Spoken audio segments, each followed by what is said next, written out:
close of that song, we'll start up. I think you probably just got a okay to record, so go ahead and press okay, if that's all right with you. And I just want to start off with a big welcome. We're so glad that you're here. And it's also a really big deal that you are here. There's a lot going on in the world. There's probably a lot happening for you individually right now. The fact that you decided to join today and that you're thinking about running some soccer activities with Afghan arrivals in your community, that's a really big deal. So before we start anything, we just wanted to take a moment to pause and appreciate that, and appreciate all of you for being here with us today.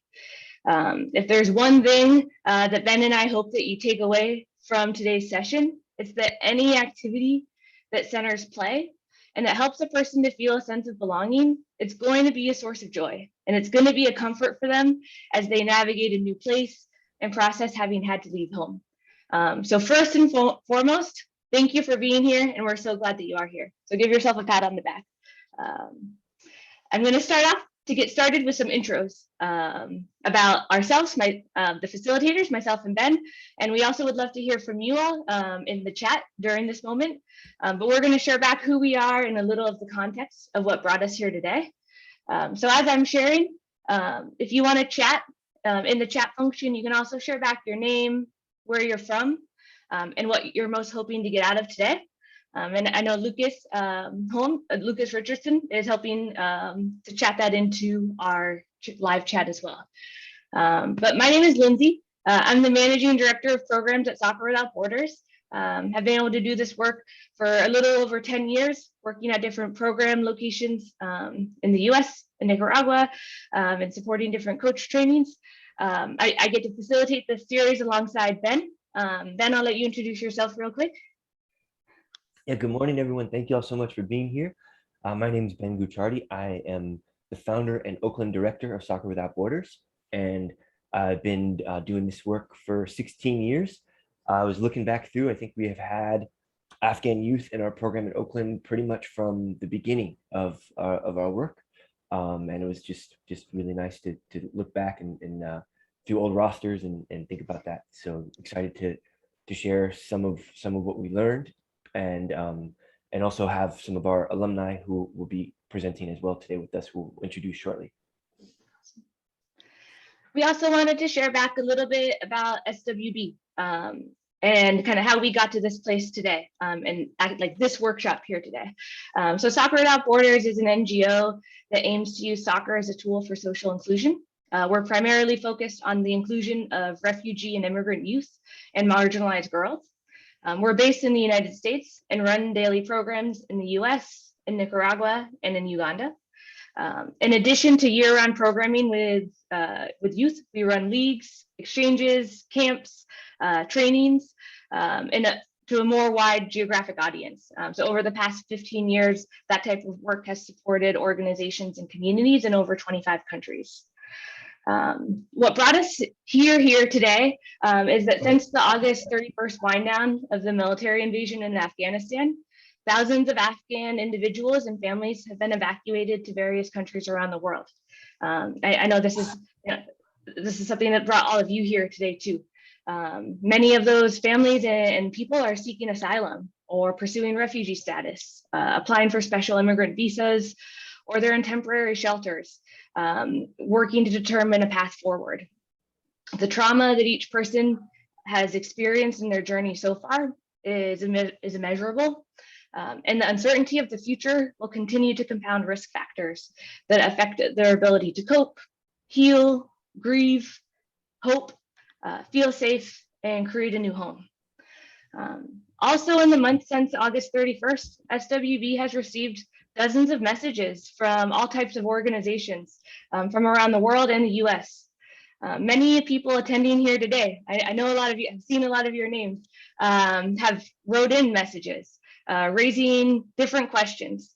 But one thing that all those messages had in common was an interest or an instinct to support Afghan newcomers during this time, and questions of how to do that. So that's what brought us here today, working to solve that question together. To be completely honest, hosting a global online workshop is something that's a little new to us. So we appreciate everyone being here for one of our first tries at that. But based on the interest that we got from everyone here and from many people that will be watching the recording later, we reached out to our friends at Laureus to see how we could combine our strengths together to put together a valuable series and valuable content for the organizations that are interested in finding ways to support newcomer Afghans.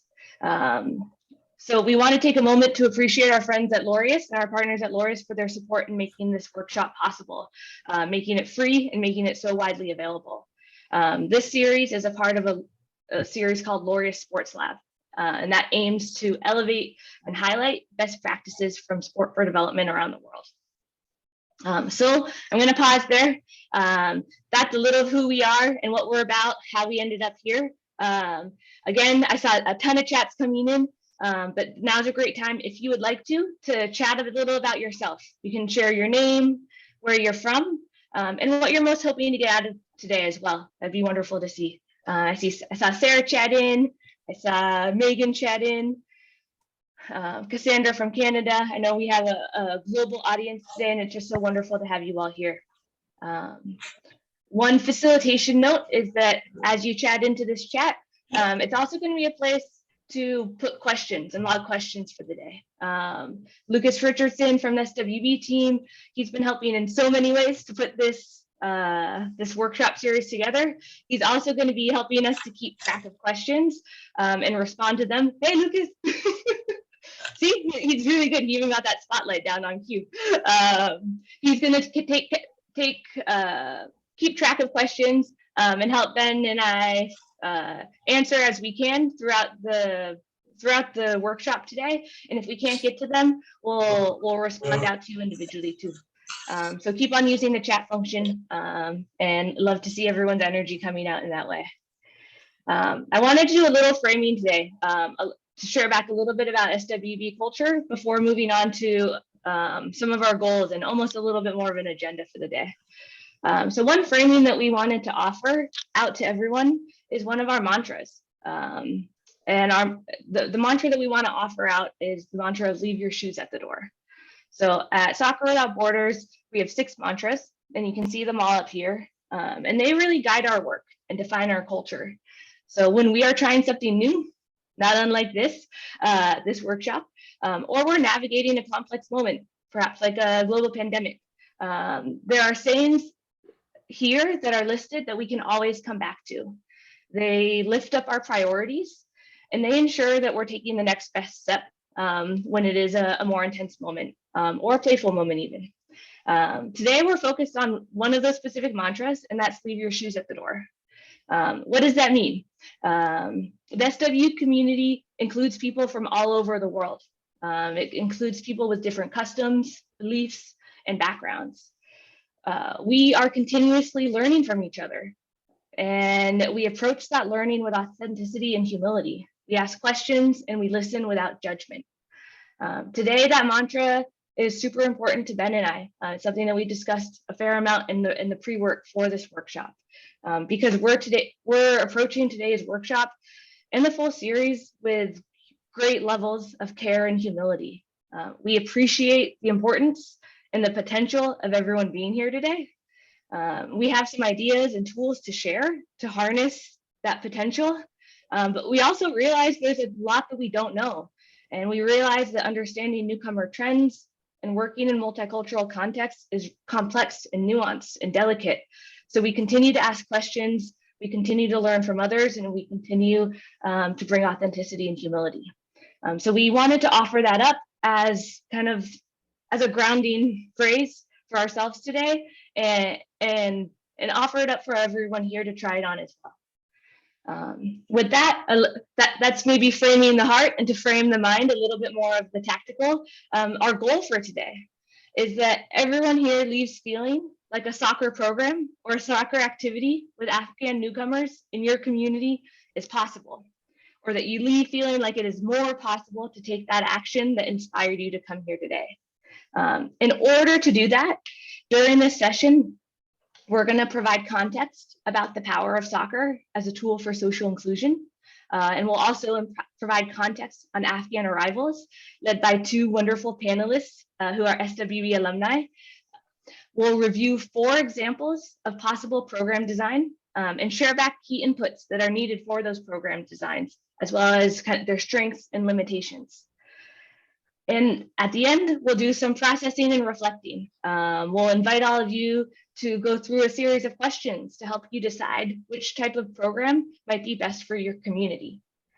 Where this fits in the full series, if you are signing up for additional workshops in the series, today's session is really focused on the what.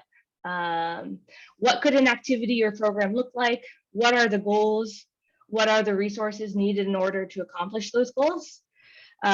If we look at the full series and the subsequent 2 workshops, Lucas, you can go to the next slide when you get a chance. Awesome, thanks. The subsequent 2 sessions, one is best practices for trauma-informed coaching, and the third is inclusive team and program culture. Both of those are going to focus a lot more on the how. They'll provide tips for coaches and program leaders that could be implemented in any of the 4 program designs that we share out today. So today is a lot about the what program design might make most sense for you and your community. And the subsequent 2 is on the how, and will be kind of cross-cutting of tips and tactics that could work regardless of the program design that you choose. With that framing, I see some chat still coming in. It's so wonderful to have you all here, and please keep introducing yourself. Please keep sharing out questions. But we have our mantras, we have our goal for the day. I'm going to pass it over to Ben to start up the panel. Thanks so much, Linz. And I'm just keeping an eye on the chat. It's so wonderful to see there's so many people who are already engaged in this work in their communities, working with Afghan arrivals or other communities that are in need of this type of programming. And I think just as you go through today, I just wanted to honor that there's so much experience that people are already bringing, and just keeping an open mind. We're going to talk about some different program designs and thinking about the evolution of our program in Oakland. It started as a camp and became one team, and then added a weekend program, and then added more camps, added more teams. So just keeping an open mind in terms of what's possible now and what could be possible going forward. With that in mind, I'm really excited to welcome 2 of our amazing alumni, Asma Maksudi and Hasim Mohammed, who are 2 young people who I've had the pleasure of working with for many years, and who I consider now close friends, as they've graduated from the program and are alumni and have helped coach in different capacities with Soccer Without Borders, continue to be community leaders.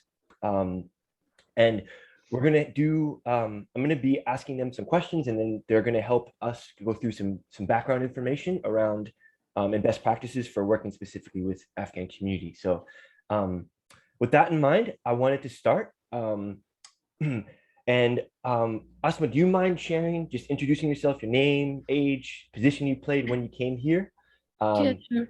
what you're doing now?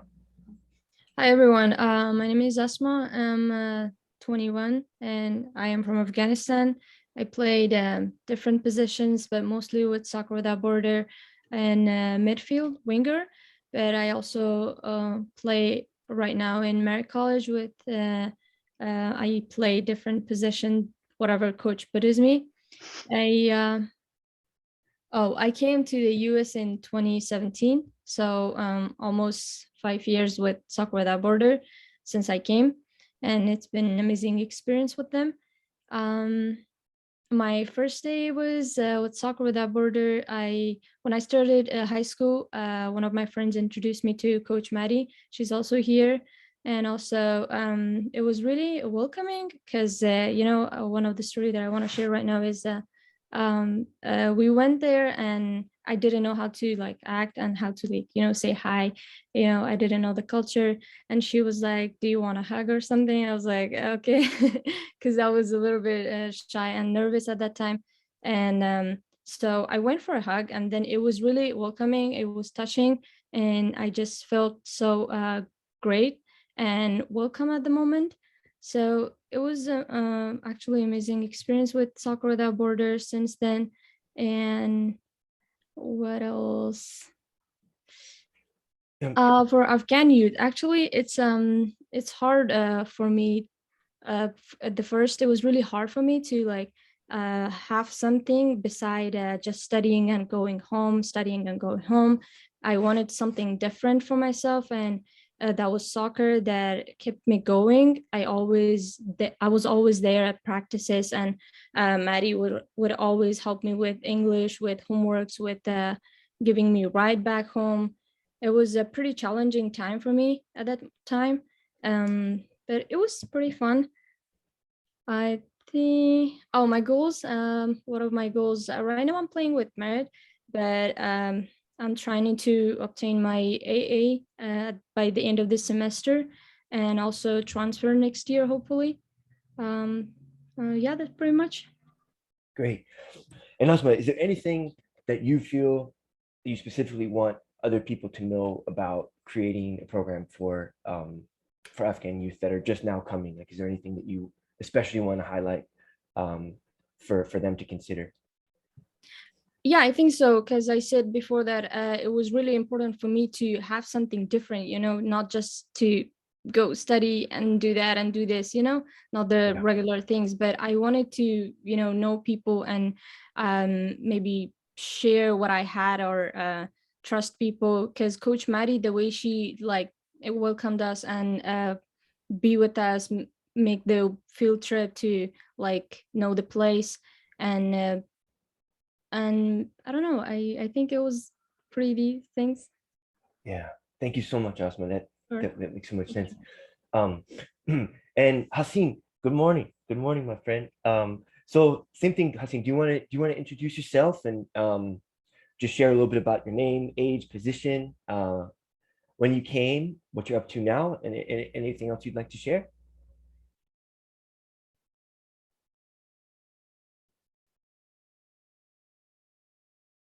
Oh, Haseen, I think you might have be muted. Do you want to just unmute?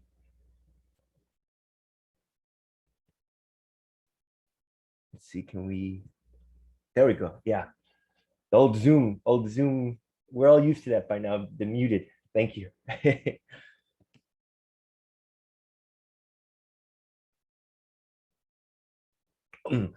Haseen, hold on one second. I think we're having a little trouble hearing you. um, let's see. Do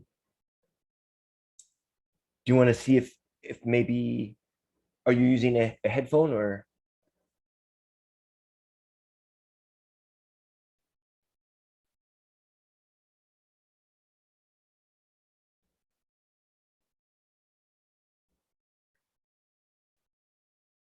Um, let's see. I think we're still having some trouble hearing you. Um do you want to try to see if you can find a headphone? So what yeah, let's see if that will work just for 1 second.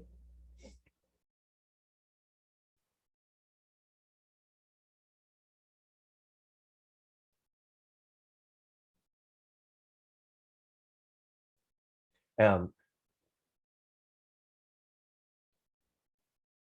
you want to try again, Haseen?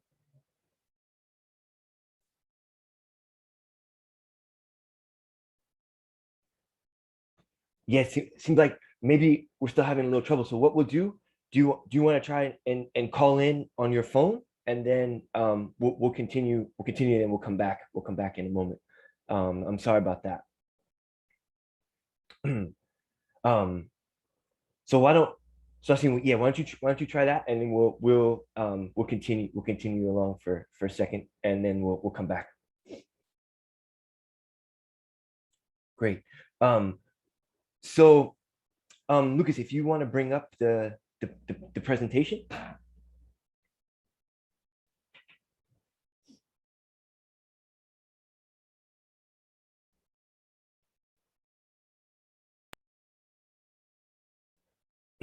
So we're gonna talk a little bit about just some statistics and an overview of the current situation with Afghan refugees, internally displaced people, as well as some best practices around working with newcomer Afghan students who have come. So I think something important to understand is that the Afghan refugee crisis is among the longest and most protracted in the world. Although it has been a lot in the news lately, this is an ongoing challenge with people leaving violence and conflict for quite some time. And I think another important thing to note is that most of the Afghan refugees are in Iran and Pakistan. So I think sometimes in Western countries, there's a perception that most Afghan refugees are coming here, but that's actually not the case. 80% of recently displaced Afghans are women and children. So that's a really important thing to note, especially of the recently displaced people. There's a lot of young people, and there are many children who are now in the process of being resettled. As of 2020, there are 182,000 Afghans in the US. That's a total population, including people who have immigrated, who are refugees, and who are asylees. Go to the next slide. Okay, I think. Oh, there we go, Haseen. Wonderful. Okay, so. Yeah, there we go. We can hear you now. So, hello, everybody. Good morning. Hope you guys doing fine. So, my name is Mohammed Haseen. I always go for Haseen Mohammed. So, I came to United States on 2014. So, since I came to USA and then went to high school, so I joined the SWB program, and I also graduated on 2017. So now I'm one of the alumni players. What else was Gudrun? Yeah. So Haseen, thinking about your first day, how did you get connected with the program? And thinking back to your first day, what are something that you remember about coming out to the program? Oh yeah, so when I get to USA, first of all, so the big challenge was speaking English with everybody. So when I get to high school, so I couldn't speak English with nobody, and then but I always love to play soccer. Some of the teachers told me to. There's a program in our school called SWB. If you want to join them or play, so that time there was a translator person. So they take me to meet Coach Ben. So he was the first person I met there, and so he introduced me with the SW program, and so when I joined them, it was something really different to me, because when I get there, when I get in the field, so I don't even know anybody there. I don't speak their language, so we always look different, but still, like everybody tried to talk to each other and make each other like feel more comfortable, more welcome. So yeah, that was really like interesting to me, because I was like, wow, it's such an amazing program, such as like you always feel welcome, try to be around the people that you don't know, and stay happy, even though like you play sport, but still you meet those people and then you feel like really happy. And I think thinking about that, do you remember if there's anything specific that made you feel more welcome, or that made you feel like people that you were in a space that you could be yourself, or just to be around people who spoke different languages or from different cultures? Is there anything that made you feel welcome in terms of what was happening at the program or what the other people were doing? So something that really make me feel welcome there was so like I didn't know about any culture in USA or other people here. Like, so before, the only thing I was thinking about, like, it's only like American. So I didn't know about Latinos or African people, none of them. So since I get in this program, I made friends and learned their cultures, their language. So So that was something like really welcome, because I know like there is different people, different cultures, and different like races. So there wasn't everybody the same. So that made me feel like everybody can be here, and they can be like whatever they want to. So yeah, that was pretty much. Nice. And Hassan speaks pretty good Spanish. So if anybody needs some other translations. And Hassan, what are your goals? What are your goals now? What are you hoping to do now? You've been, you graduated. Yeah. Talk a little bit about what you're up to now. Yeah. So since I joined SWB, I was captain for 3 years, U17 and U18 too. And then when I graduated, so I got choose in Mary College to play with them, since the coach picked me up when I was playing in high school. So it was really interesting to me.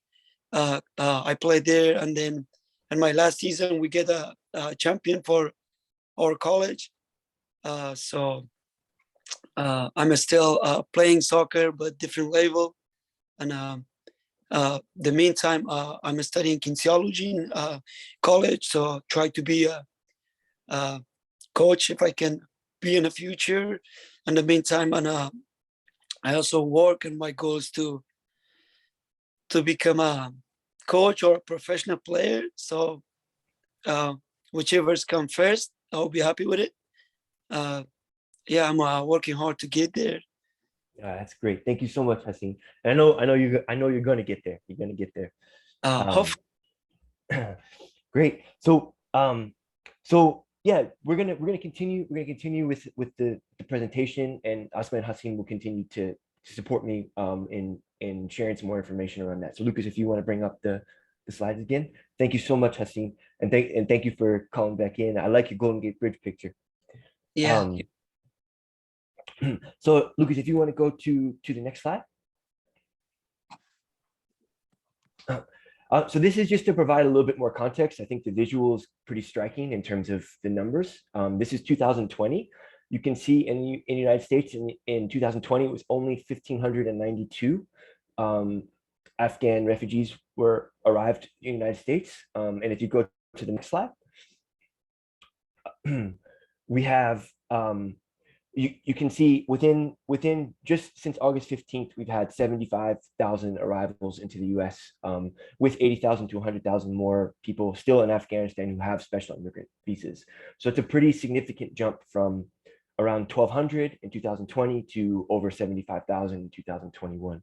And what precipitated that, as this has been a lot in the news, we're gonna go through this next section fairly quickly. These slides will be shared out. But on August 15th, the Taliban took over Afghanistan, specifically taking over Kabul after the US troops were removed. And that began the process of a mass evacuation of Afghan allies. There were tens of thousands of people hoping to leave. There was a lot of this was in the news with the rush to the airport. There was that deadly attack by ISIS where over 200 people were killed. And a lot of those who were able to leave ended up in Qatar, UAE, and Germany prior to coming to the US. This was an extremely traumatic experience for many people. There was the images of the people on the plane, on the wings of the airplane waiting to leave, people unable to leave who had visas and should have been able to leave, but just in the way that things happened, they were not able to leave. Can you go to the next slide, please?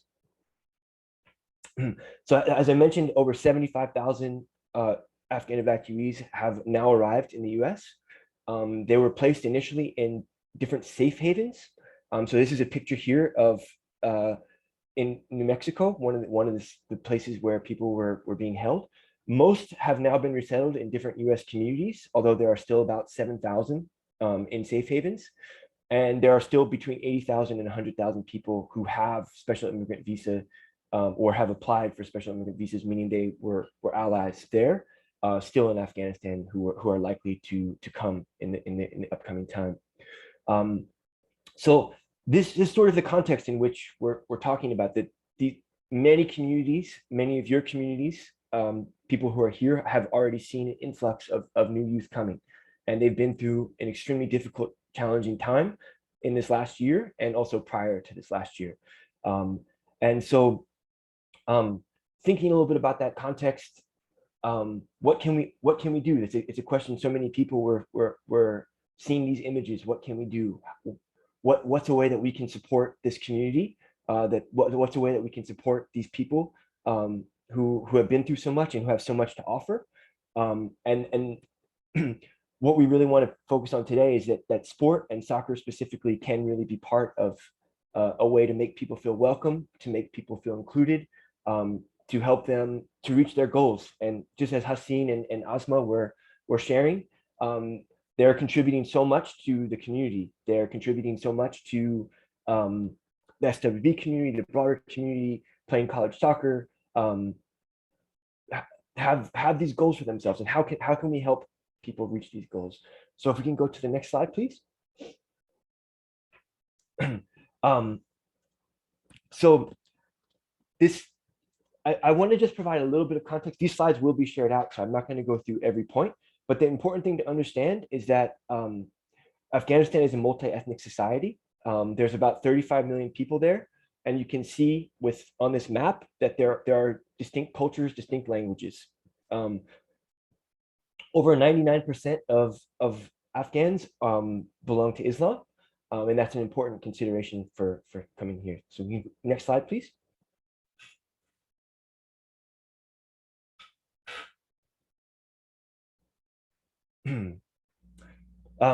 Just briefly, just so you get a sense of the countries that it borders, I think, and the different places where the geography here, and I think one thing to just to kind of point out that I think a lot of people are not aware of is that actually Afghanistan does share a border with China and India. I think people often don't recognize that's part of also the geography there. So next slide, please.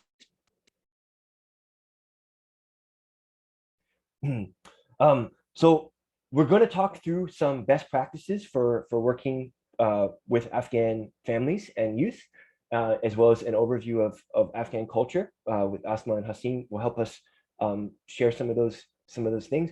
But I think, this presentation is going to be short, and even if you become an expert in this, which I think takes a very long time, it's still extremely important to practice cultural humility. And just to read quickly the definition of cultural humility: the ability to maintain an interpersonal stance that is other-oriented or open to the other in relation to aspects of cultural identity that are most important to the person. And so I think what's really important to understand is that each family, each individual is their own person. So you might read something about Pashto speakers tend to have these characteristics, but not all Pashto speakers. And it's really important to allow each individual and each person to be their own representative, and not to kind of group them all in. So regardless of the efforts that you make to educate yourself and to be aware of some basics of Afghan culture, the most important thing is always going to be cultural humility and approaching each individual on their own terms, each family on their own terms. Next slide, please. So I think one really important thing about Afghan culture that we certainly have seen here in Oakland is that it's a collectivist culture, the group-centric rather than individual-centric. There's emphasis on being part of a larger group. In Oakland, we have a lot of Afghan families that live close by to each other, that they're often looking out for each other. Group interests are more important, a sense of responsibility, cooperation, and collective achievement. That's a really important aspect of Afghan culture. Next slide, please.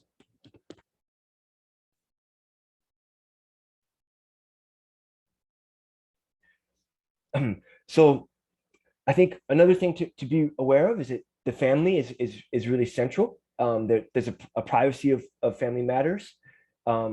Generally speaking, the men support family financially, and women's roles tend to be more in the domestic realm.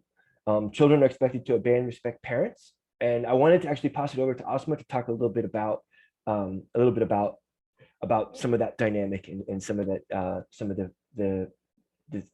role of the family and her experience in some of this area.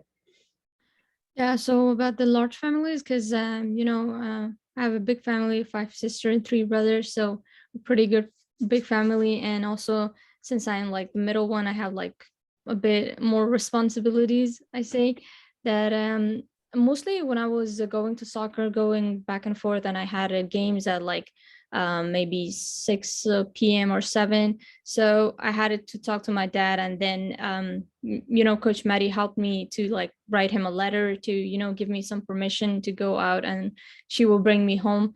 And these are some part of the family that really matters. And I think yeah, it's a pretty big responsibility to just to be with your siblings, and they really expect me to. I mean, most of the family really expect you to be with your siblings like you're the second dad or mom. Yeah, thank you, Asma. Sure. And I think one other thing too, that certainly I've experienced and other folks who have worked with Afghan communities, that hospitality is very important. I think I've never once dropped off a student at their home without being invited in to eat and without having like the most delicious and kind of expansive meal. So I think hospitality is something that is very important and something that to really embrace and honor when we're working with this community. Next slide, please. So some unique challenges. I won't go through all of these. A lot of these are common to refugee and immigrant communities in general, but there are some specific ones that I think are important to highlight. I think one thing to be aware of is that many of Afghan refugees and asylees who are coming are highly educated, and we're working as interpreters, we're working in different functions in government, and that there can be a real challenge in going from positions of where you're in sort of a leadership position to now coming to the US where some of your credentials are not honored or recognized. And that sometimes that means you might have been working in a government position there, and here you may have to get a job at a gas station or something that involves less of a higher skilled type of position. The high expectations of life in the US don't always match up to reality. I think that's something that is quite common, where there's a very high expectation of what can happen here. But the reality is that there are still a lot of challenges in the US. Thinking about coming to East Oakland and some of the community challenges there that don't necessarily match up with the perception of being in the US. Name changes. I was going to pass it, Haseen, to you to talk a little bit about this and just some of the challenges with what that's like and how that was for you and for your family. Oh yeah, so the big challenge was a name, because all my family, so from me to my dad, we all have a first name as a Muhammad.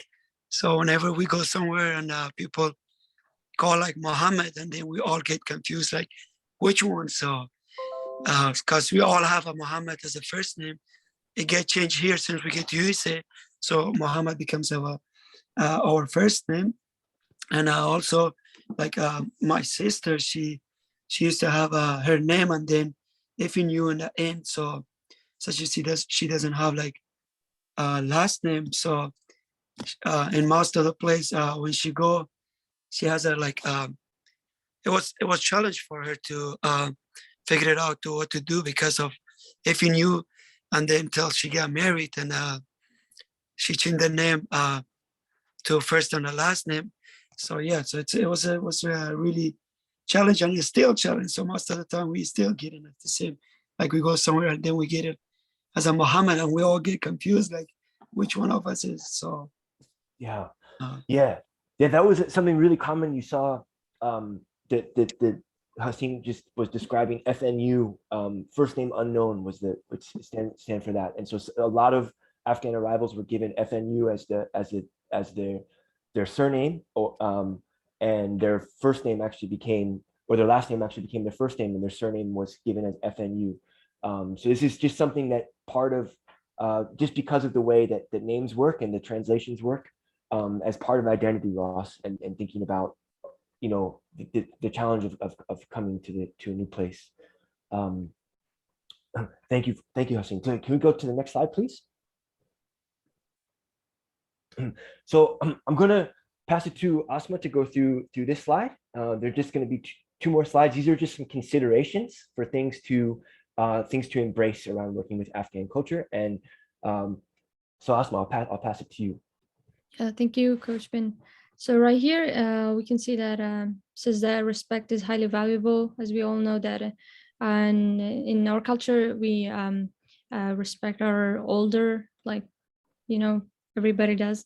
But yeah, it's more valuable. And also, instead, the second point is that we never like call them by their first name.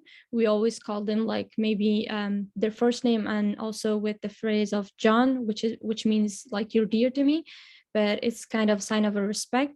And also with Sahib, it's also kind of something that you really want to appreciate or maybe respect that person. Also, as a traditional comment is that for newcomers, always their traditional clothes, you know, they're not really, sorry, they're not really, forgot the word, but it's fine. Okay, especially with new arrivals, yeah, they're always like try to wear their traditional clothes, but not really. I don't know what to say.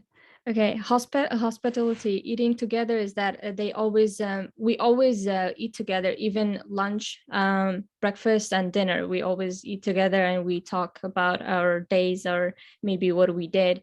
We always do that. And also letting you go first and maybe after you is a sign of our respect, showing them. And also they're showing their feelings as a maybe jigar khun, meaning that they're maybe sad. Fashar bala and pain, which means high blood pressure and low blood pressure. It's something that maybe happens or they feel down sometimes. And using clear, simple language to explain, maybe just really at first when they came, you can just like show them by your body language to explain something, because you know most of them doesn't know English. That would be a good way to explain. And I think that's pretty much, yeah. Yeah, this is great. Thank you so much, Asma. And Thank you. And we'll have just one more slide here around some cultural considerations. So if you want to go to the next one, and Hassan, if you want to take us through this one around some things to avoid, just some things just to be aware of that may be new for people. Yeah. So the first one's like not using a coarse or bad words, such as like crazy or stupid. So I think that's something gonna be new to them. So when they arrive, and they will take it serious till they will get used to it. So, and second thing is no handshake unless if they want to, especially if it's a woman, because in Afghan culture or in a Muslim cultures, the women's never shake hands with opposite gender. So yeah, and like I think most of you guys know, like Muslim cannot eat pork, no alcohol, unless is there anything like halal food. So eye contact is like something the most, I would say the most, like it could be disrespect to all newcomers. Like I have something to share with you guys, and also I think Asma have too. So since I came to USA when I get to high school, so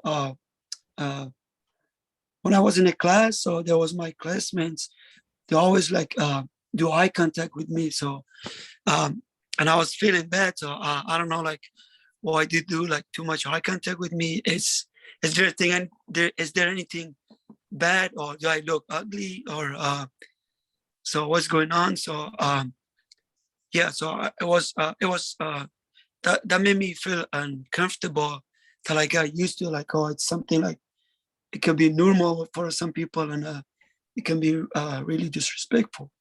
So I will pass it to Asma. Should she have something to share about this, I guess? Yeah, so it's a kind of the same eye contact when we were talking to elderly people, and also as a sign of respect, kind of.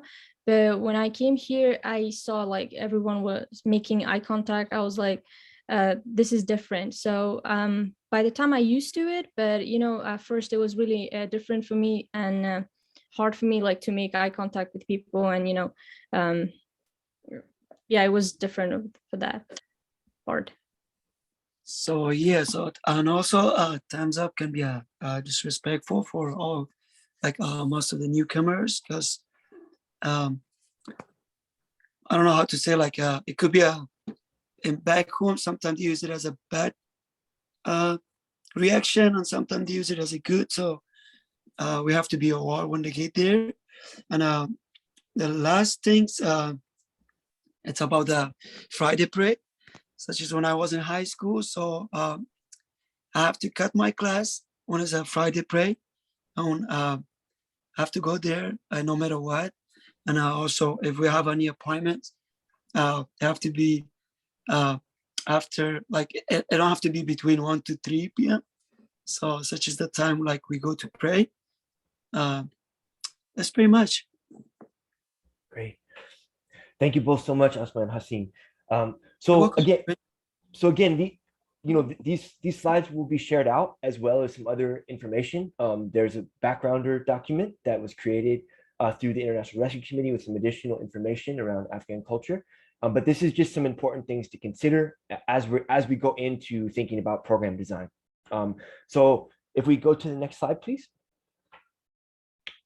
So what we want to do is just having this context in mind again, and having a little bit of a sense of this long-term kind of more protracted conflict, and then in the last year a more intensive kind of escalation of the number of evacuees and people coming. Now that we have a little bit of that context and a little bit of information around some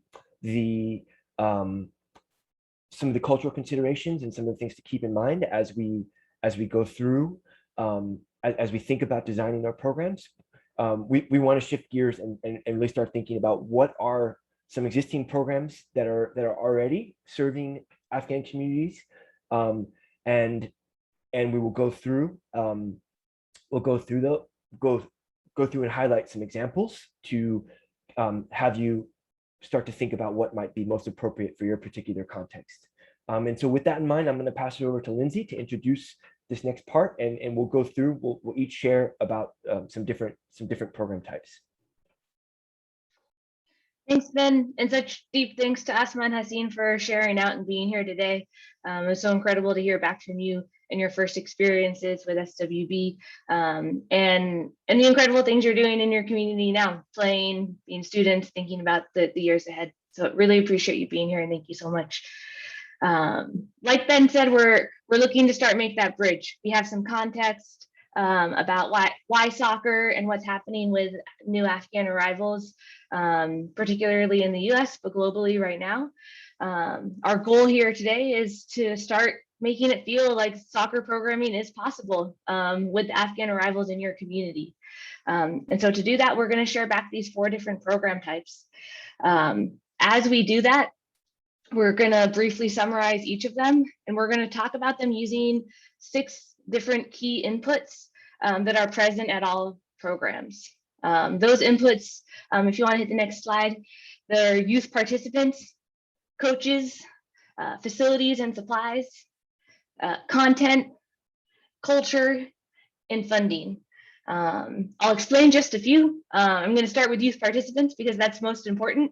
And when we refer to that, we mean not only the kids, like their ages, their gender identity, how many, but also the plan to outreach to them and the plan to recruit and literally get them to the field or to the pitch. Culture, that input, it refers a lot to the rules and the expectations of the space that help to make it a positive one and a safe space for everyone.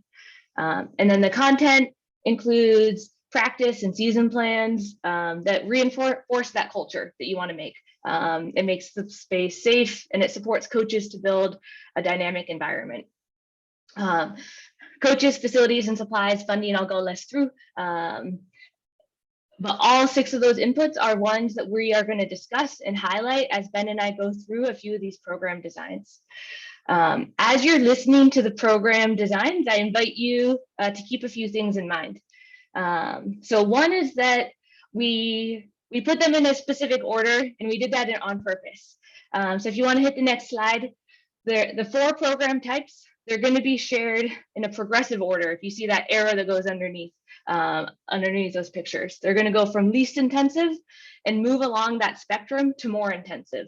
More intensive means higher depth, higher resource, and often actually a narrower reach, a more narrow age range, or a more narrow group of kids.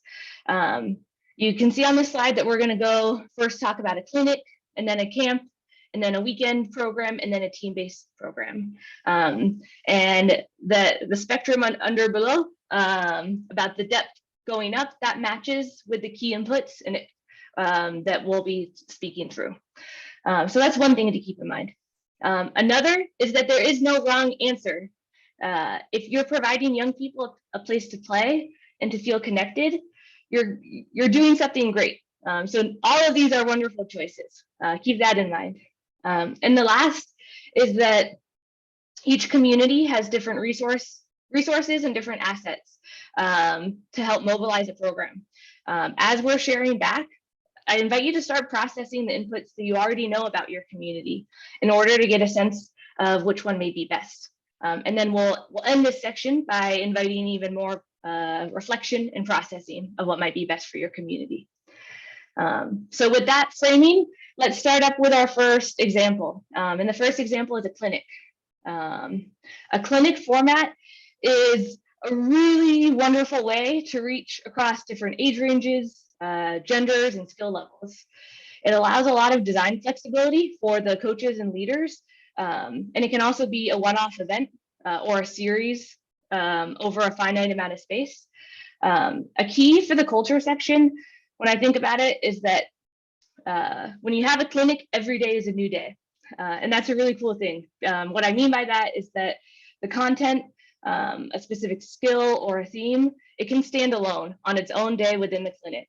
And also the norms or the rules for the space should be easy enough. It should be a pretty low barrier of entry to understand them and to connect with them, so that any person on any day that they show up to a clinic, they could understand the spirit of them and enact them. A typical clinic day for a kid lasts between 90 and 120 minutes. When the session starts up, the head coach often will bring the whole group together, do an opening game, a stretch, and share back some basic rules for the day. We should have shared some out here on the slide, some favorites from SWB, including have fun, try everything, respect, safe space. After the opening circle, a great way to approach a clinic is to split kids into smaller groups and then have them rotate through stations. We recommend a 15-to-1 player to coach ratio in a clinic setting. And that becomes a really great role for assistant coaches or kind of junior head coaches, that they can run those stations and then they repeat, running the same stations multiple times with new groups of kids. So when it is time to rotate, the coaches stay and the kids move to a new location. Towards the end of the day, it's really common then to have some scrimmages, some things that looks closer to real soccer, as kids will say, and then end the day with a closing, appreciating everyone for being there, and a cool down. So in terms of setup, some considerations and wonderful things about a clinic or a one-day event is that it can be a really effective way for securing some in-kind support from the community. I saw myself freeze, so I took my video off real quick and now I'm back live. But I've seen in multiple clinic settings, a group of players from a local university team or a semi-pro team come to help run the stations for the full day. A soccer field is nice to have, but it's certainly not necessary. You can use spaces that have grass, asphalt, turf, like a dirt field. And sometimes it's even nice to have those like natural demarcations to show where the stations are. I would say it's definitely preferred to have visibility for each station to be able to see each other.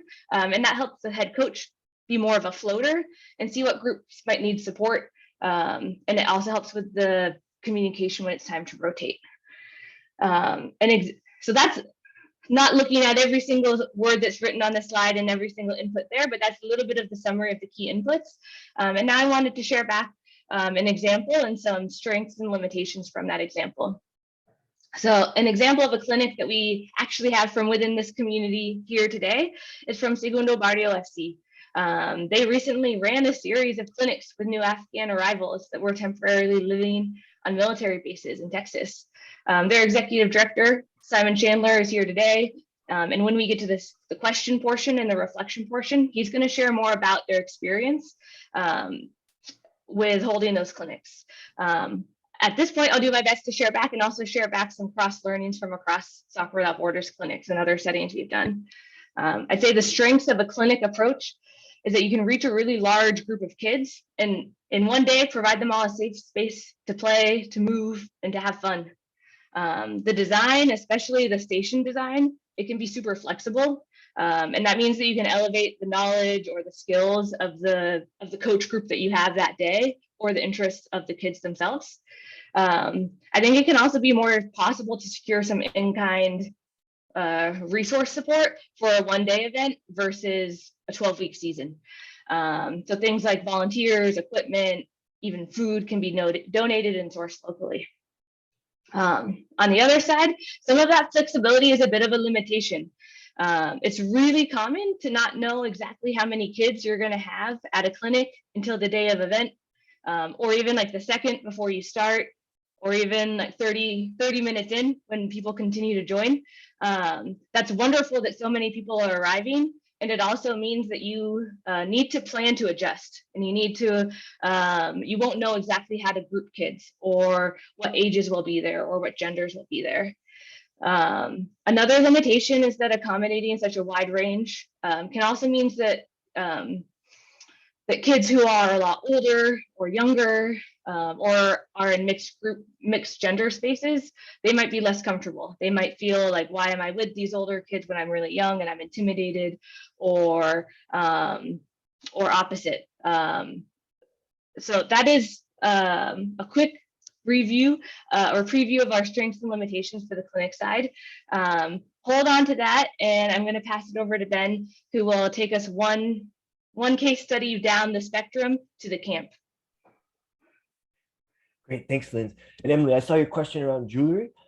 In general, we do allow jewelry, and we if it's going to be like a hazard, we will sometimes ask people to put some pre-wrap or some tape over it. But generally speaking, I think that's something that we try to accommodate and allow, just being a little bit more flexible than a traditional league, and just really allowing people to kind of show up as who they are, and of course keeping safety in mind. But generally speaking, yes, we would allow that. So thank you for that question. So the next one we're talking about is a camp. I think something really important to note is that a camp, all of Soccer Without Borders grew out of a camp settings in different contexts, in different cultures, in different places. Camps are an amazing way to really go pretty deep in a short amount of time. Over thinking about a 5-day period, 30 hours over 5 days, or 25 hours over 5 days, you can really develop some deep relationships with the community. You can also reach a large number of the community. So we recommend about 60 to 80 per youth per full soccer field, excuse me. However, there's definitely moments when we have more youth than that on the field. That's about right space-wise. You can reach a wide age range, and we always try to group people by how they're going to feel most comfortable. So if you have a range of 11 to 14-year-old boys and a range of 11 to 14-year-old girls, we would separate them into their groups, as well as a 5 to 8-year-old group, just really thinking about who's there and how will each group of youth feel most comfortable going through the day. That also involves allowing sometimes for them to choose. You know, they might be, we've had younger boys, maybe 11, who say, I really want to play with that older group. And if we feel like it's safe, we will allow that to happen, or an older participant who might want to play with the younger participant. So allowing them have some say in terms of that. Again, with rules, I can't emphasize this enough in terms of team culture. We've listed out some here, but thinking about a camp, it's especially important to kind of create some guidelines. It's a lot of time you're going to be with each other. Creating those guidelines, allowing youth to be involved in also shaping the team culture and the expectations is a really good idea, especially you have time. The nice thing about a camp is that you have this kind of more abundance of time to go into some of these conversations and to create that culture together. One thing I really want to think about with the camp is that for a camp to be most effective, you need to have a lot of time for outreach, and you really want to think about how are you going to get the newest Afghan arrivals to the field and the newest members, the people in the community that most need it, right? So a lot of us are already doing work, and we could get out 80 kids and do a camp, and that would be great. But when you really think about the depth and the potential of this type of programming, it's how are you reaching those people who are most needing this type of program, who are facing social isolation, who maybe haven't left yet. Thinking about the pandemic, we had kids who arrived into the United States and didn't meet their peers until about a year after they arrived, literally had not met anybody else their age. How are we making sure that those are the participants that we're taking out, that we're bringing to these camps? So really outreach is such a key part of a camp. What happens beforehand, and how can you work with school districts? How can you work with resettlement agencies? How can you work with other people to identify those youth who are experiencing the most acute social isolation and do a lot of targeted outreach with language capacity and with people who have done that, so that they're the ones who are coming to the field and who have the highest potential to benefit from that. So I think once that happens, it can really be a powerful, extremely powerful experience at the camp. I mentioned about the relationships. I think one thing that's really important, we've used time and time again camps as a springboard into a year-round program for teams or weekend-only programming. It's a great way. You start to see which kids are most interested, which kids are really showing up consistently. They'll say, can we have a team? Can we have a team? We want to keep doing this. And this is a great way to assess, within your neighborhood, what age group, you might have a huge group of high school girls that are most excited about it, or you might have a huge group of 10 to 11-year-old boys who are most excited about it, that this might be the way to assess that and to move forward with a larger program. Camp is a great space to incorporate non-soccer enrichment programming. We have stations that are soccer stations, but we can also have an art station, an English station, a health education station. A camp is also a great way to incorporate local pro players or community leaders to come and talk and present. So a camp can be a really deep and powerful program. I think the limitations, again, outreach time, significant, that having capacity for that. I think the last thing is just, it can be hard with volunteers and part-time coaches to get people up to speed with all aspects of the program. Because people are volunteering or getting involved for a short time, it can be hard to make sure that they're has trained and thinking from a trauma-informed lens as much as possible. You may not have as much time to go over all of the details as possible that you would like to in order to run this program. That doesn't mean you shouldn't do it. It's just a challenge, something to consider.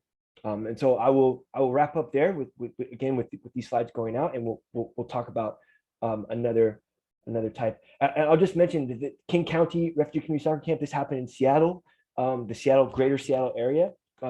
At each of Soccer Without Borders program locations, we run camps, especially when youth are out of school. So if we can go to the next slide, please. The next type of program that we're going to discuss is around weekend-only programming. So this looks like on a Saturday or a Sunday,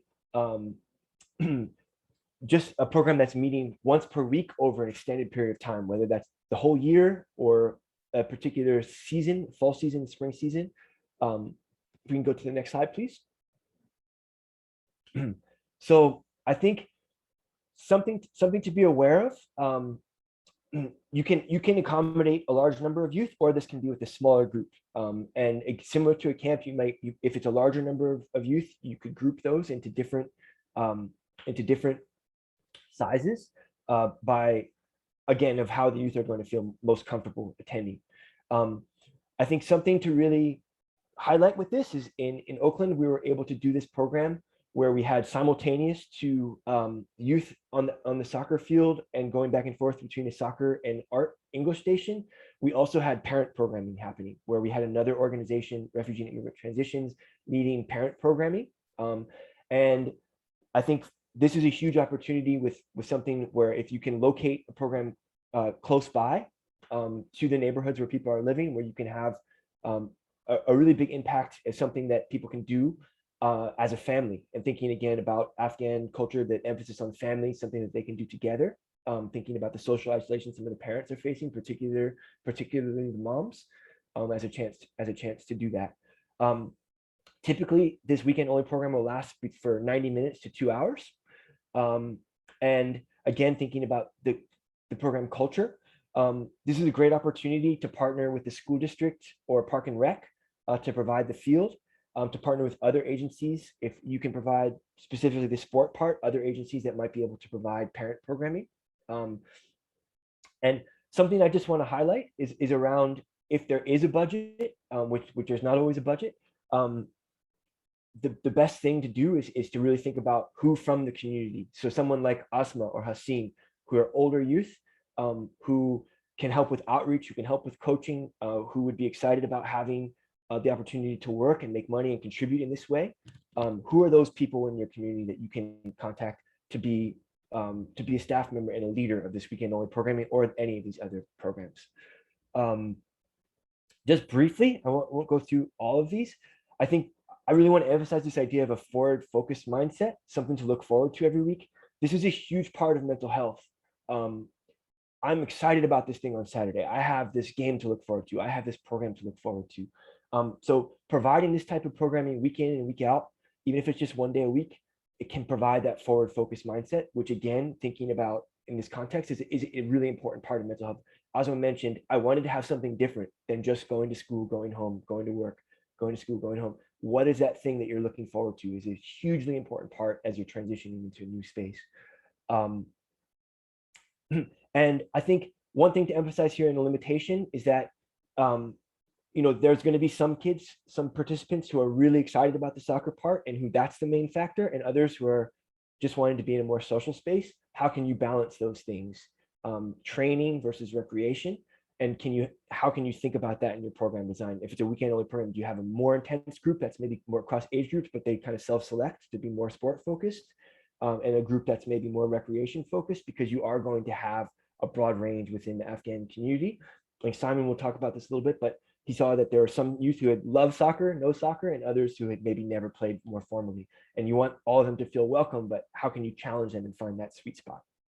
And I will pass it back to Lindsey. She'll go through our last type of program, which is the most robust on the spectrum, team-based program. Awesome, thanks, Ben. Before I do that, there was one question that came about camp in terms of like, how do you, camp having different meanings. So is there any tip you have for outreach for how to explain what a camp is? That question came from Emily. Yeah, that's a great point.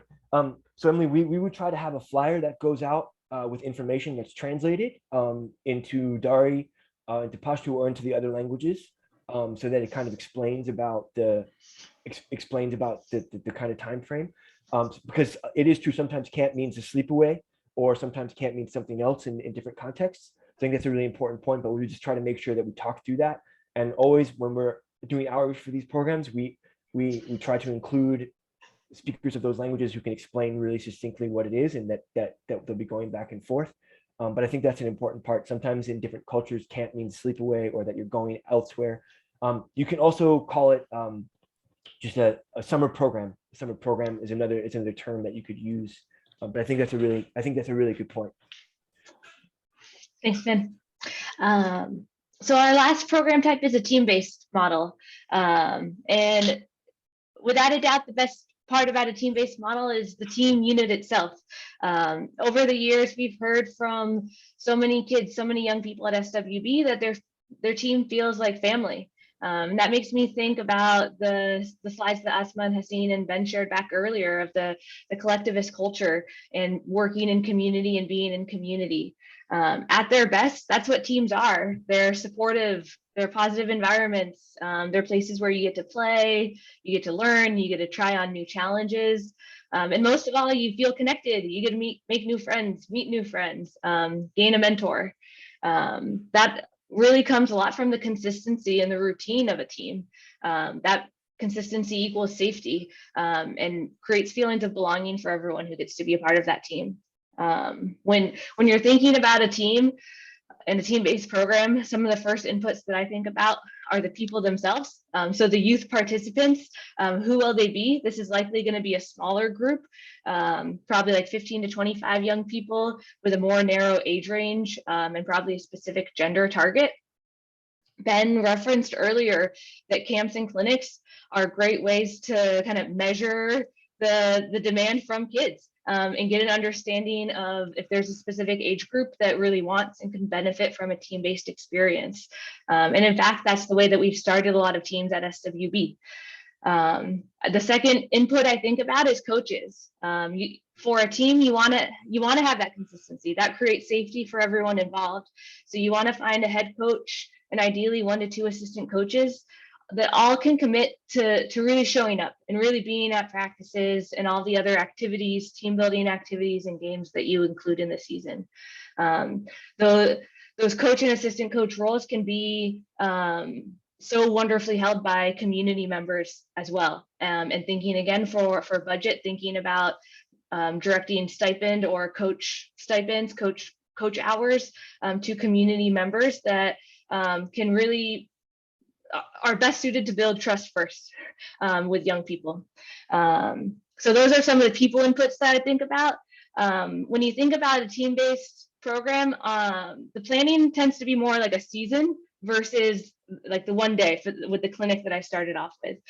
So you want to take the full season view for planning activities. A lot of seasons last around 12 weeks. Typically it aligns with like a natural milestone in the year, the start of a school year, the start of summer. It aligns with good weather, warm and dry, but not too hot, or a gameplay opportunity. And from there, you can start to think about facilities. Is there a field that you can consistently go to? It's so much easier for outreach and recruitment if you're playing at the same field, the same times of the day, the same time of the day, the same days of the week. For the entire season. You can think about the content. One of the most wonderful things about a team-based environment is that the content can build and be progressive. You can set up milestones for the kids, celebrating when someone comes to their first practice or their first 10 practices, or when everyone on the team knows each other's name. And you can also think about content in terms of games. When you have a team, you can start to play in games, and that is such a motivating factor for youth participation to buy into a mutually respectful team environment, and it's so exciting. Gameplay is the best. You get to navigate new parts of the community, you get to represent your community, and you get to exercise all the skills that you've been working on in practice. The gameplay actually brings me to some of the limitations of a team-based program too. For all the wonderful things of gameplay, it's so exciting. It's a wonderful outlet for kids. It's real soccer. It motivates positive participation. It's also a really high stakes environment. There can be a lot of stress associated with playing, and maybe the game not going as we hoped it would. So I just want to label that that's a lot to put on a new team. It also tends to be super resource intensive. Signing kids up for local leagues or tournaments requires a ton of paperwork that can always be burdensome, I'd say, and at times prohibitive. And it also requires transportation, and that requires kind of deep roots to carpooling or different ways to get kids around the community to play. That doesn't mean don't play games, but I would just recommend start with scrimmages, start with play days, start with asking local clubs to come to your home field, wherever the practice field is, to reduce some of the additional logistic around gameplay, because we know that it is so special and one of the most important parts of a team-based programming for kids. Another limitation that I want to name is the difference in recruitment for girls versus boys programming. In our experience at SWB, we found that about 25% of girls who are recruited to a team will play on that team. And that's compared to about 70% of the boys who are recruited to a team will play on that team. What that means, what that number tells me, is that you need to spend a lot more time on recruitment for a girls team, and really invest in some of the program design models that we shared earlier, clinics, camps, to build trust and build family trust, like Asma was speaking about. The strengths of this approach lie in the depth of connection that can happen when a group commits to working together towards a common goal. It makes youth feel connected, like they belong, and like they are valued. There's consistency. You get to see each other so many times, multiple times a week, over many weeks. That allows also for a culture where the youth voice is really centered. Kids can be involved in making team contracts, writing team norms, being leaders, being captains. And because you're working together so often, you can be super responsive to building progressive content, but also responsive to what's happening in the community and what's happening in young people's lives, supporting them in the classroom, supporting them with what's happening globally. That wraps up our sharebacks of the 4 models. And now we wanted to provide a space to reflect, process, and apply.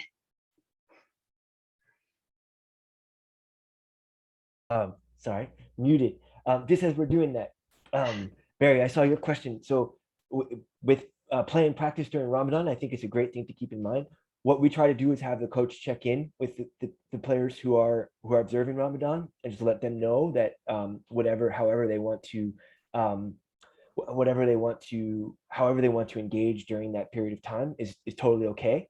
And also encourage them to make safe choices for themselves, to not maybe play when it's 100 degrees out and then not be able to drink water. So we just try to have that conversation, and a lot of times some participants will choose to show up to the field, and maybe you can also ask them to help coach or to help you with a certain aspect of setting up the field or breaking down the field, as opposed to participating, but just giving them other ways to engage in the program space without being as physically active. Thank you for that question.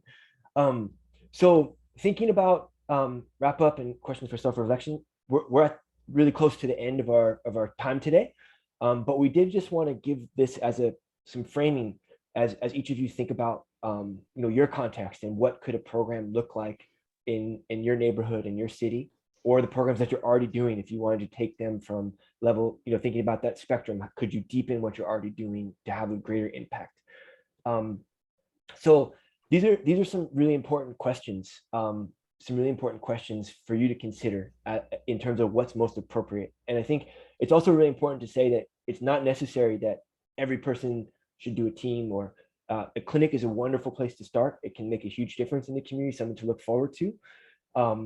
And these questions can kind of help you frame what might be the most appropriate. So thinking about the available resources. Is there a budget?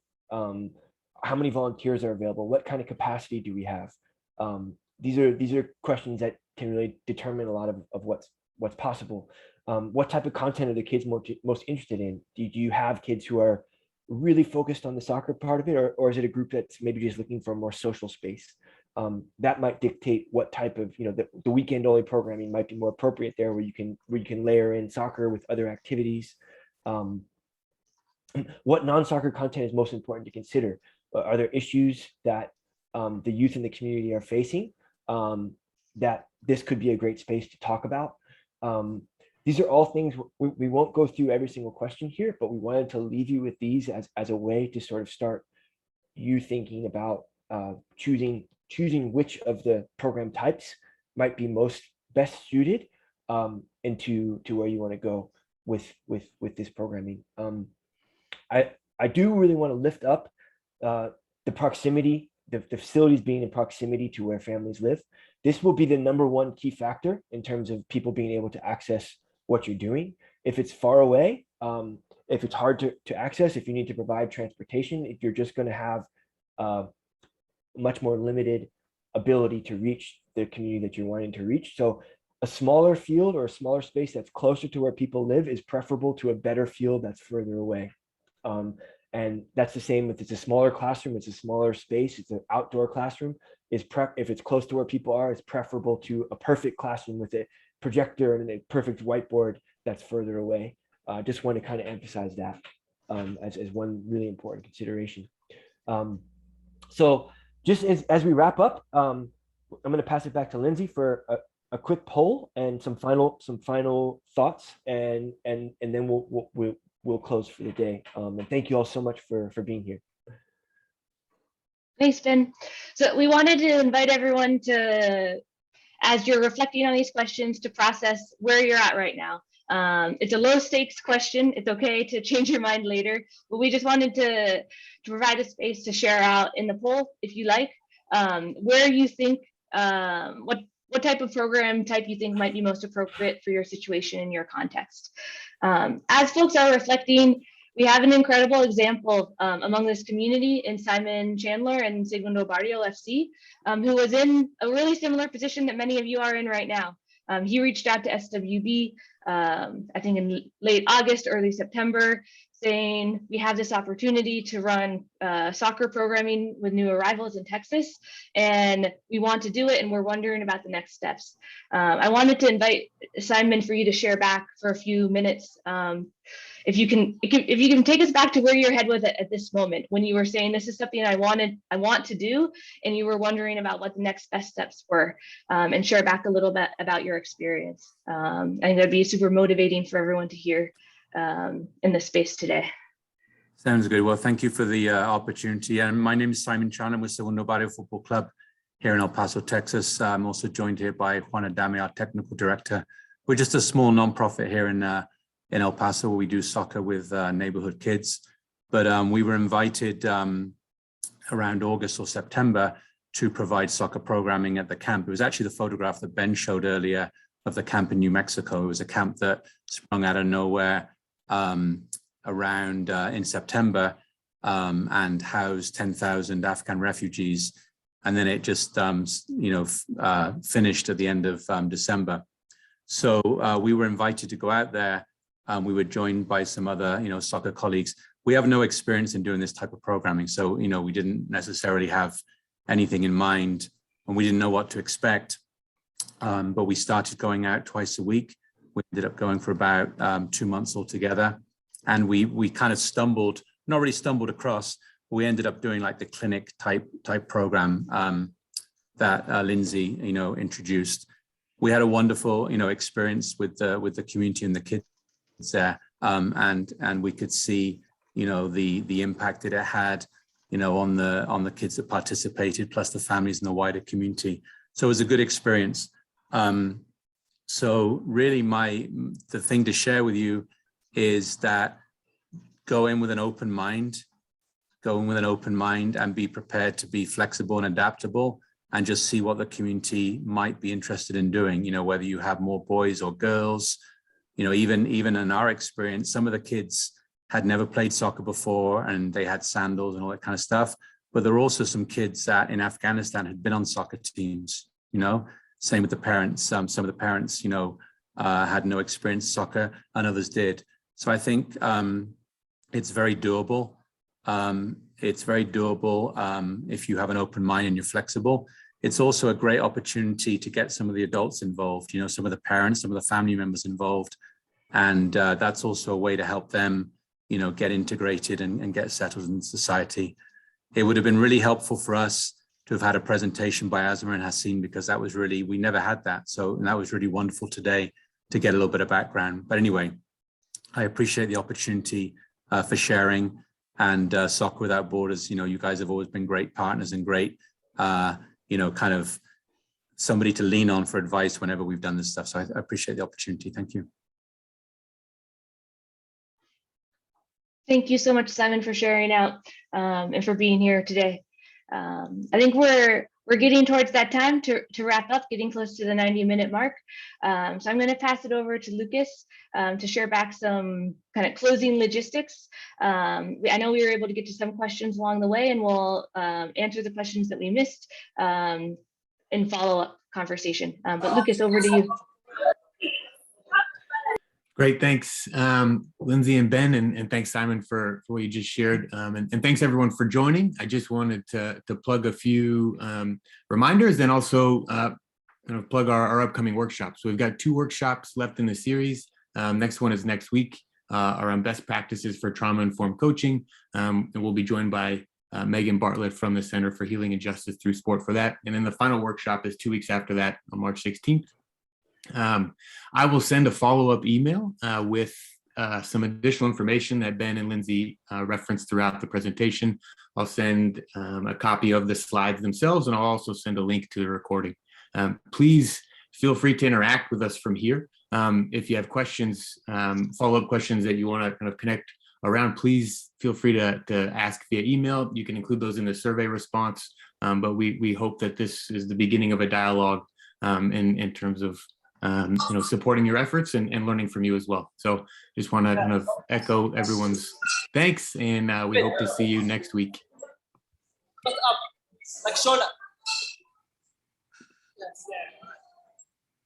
Thank you so much for coming, everyone. Thank you, everyone.